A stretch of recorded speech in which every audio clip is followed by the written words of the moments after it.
السلام عليكم أيها الإخوان والأخوات. غادي نبداو شويش بالدارجة، ولكن الموضوع راه كله بالفرنساوية.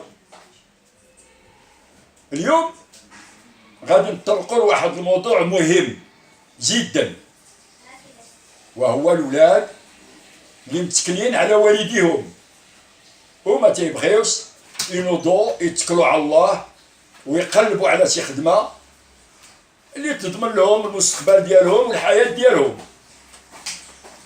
نهار وما طال وهما اما ناعسين، اما تيساطعوا، اما تتلقاهم مع اللي ما عندهم صغار في الزنقه وما تيدخلوا للدار الا في وقت الماكله او النعاس، وحتى تهضر معاهم تيقولوا لك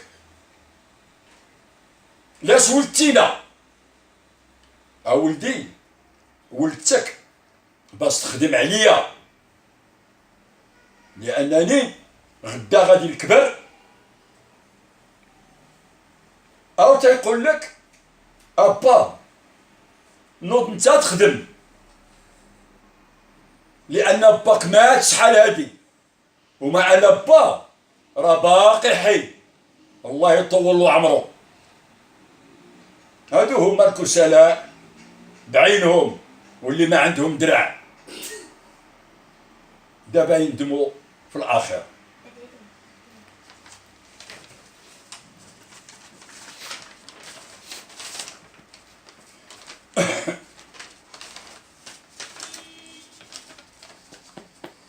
Bonjour mes amis, bonjour mes chers auditeurs.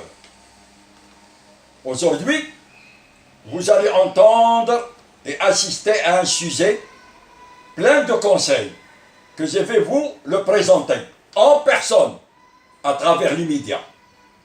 Ce sujet a pour titre « Tu es assez grand maintenant, mon fils ». Avant de rentrer aux choses sérieuses, laissez-moi vous citer un dialogue entre un père et son fils. En voici le dialogue. À chaque fois que le père rentre à la maison, il trouve son fils endormi ou planté devant la télévision, ou il remarque son absence, qu'il est avec ses copains en dehors de la maison. Il ne rentre qu'aux heures du déjeuner ou dîner. Le père constate ce scénario plusieurs fois et qui se répète de jour en jour, sans arrêt. Cela poussa le père d'être obligé de le faire venir et discuter gentiment avec lui. Écoute mon petit, car il est toujours petit aux yeux de ses parents. Tu es assez grand maintenant. Tâche de voir les choses plus claires. Pense à ton avenir. Tâche de bouger et chercher un travail qui pourrait être utile dans l'avenir, au lieu de tuer le temps pour rien.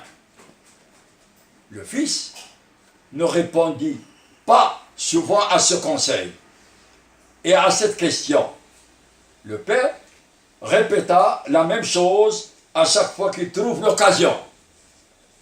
Ce satirique qui lui mit dans l'embarras et dans l'inquiétude, aussi pour mettre fin à ce scénario qui lui a causé un tremblement dans sa vie privée et déteste d'écouter la morale de son père, répondit sans tenir ses réflexes et dit à son père d'une nervosité extrême: écoute mon cher père, j'en ai assez de m'exciter et m'énerver.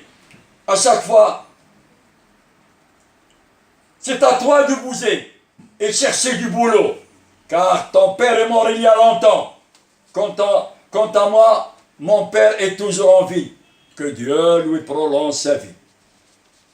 Écoute mon fils, je te dis tout cela uniquement pour ton bien et ton intérêt. Car tu ne réussiras jamais dans ta vie tant que tu ne franchiras pas la voie de la chute.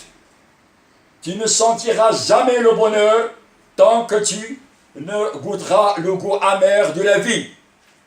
Tu n'apprendras jamais la valeur de tes amis que lorsque tu te priveras l'un d'entre eux. Tu n'arriveras jamais de faire la différence entre le bon et le mauvais que lorsque tu vivras avec eux assez longtemps les moments agréables et désagréables pour les savoir profondément. Si Dieu t'aime, mon fils, personne ne t'aimera comme lui.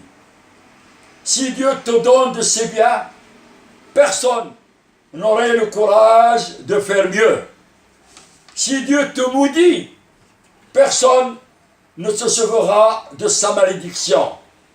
Qu'est-ce qu'il reste? C'est de s'incliner devant sa volonté et le prier à chaque fois que tu affronteras des moments durs, malaisés, et que tu sens que tu es dans l'embarras. Tu es forcé et obligé de solliciter son appui, sa protection et son pardon. Et dire que tu es bon, mon Dieu, toi seul qu'on doit l'adoration et personne d'autre. Mon fils, ne recule jamais aux occasions que Dieu t'a offertes. Accepte n'importe quel rêve et attends de ce que l'avenir t'apportera comme surprise. Car quand on n'a pas ce que l'on aime, il faut aimer ce que l'on a. Aussi, n'oublie pas qu'un tien se vous dit tant mieux que deux, tu l'auras. L'un est sûr, l'autre ne l'est pas. L'essentiel, c'est d'avoir un travail qui t'aidera de gagner ta vie. Et ne sois pas altruiste, égoïste et généreux. Accepte ce qui est présent et avoir de la patience, car la patience est le talisman de la vie. Tu es assez grand, mon petit fils, pour avaler ses conseils et les suivre pour réussir. Enfin, pour me libérer de ce cauchemar, je demande à Dieu qu'il soit témoin pour ne pas m'en vouloir et que j'ai fait l'impossible de convaincre un fils et qu'il n'est pas le seul dans la société familiale qui voudrait vivre gratuitement auprès de ses parents et sur leur dos. J'en suis sûr et certain qu'ils regretteront et ne trouveront pas le temps de revenir en arrière, car il sera trop tard. Allahumma shahad anni qad ballaght. Oh Dieu, je témoigne que j'ai atteint. Chougat Mohamed vous souhaite une bonne soirée.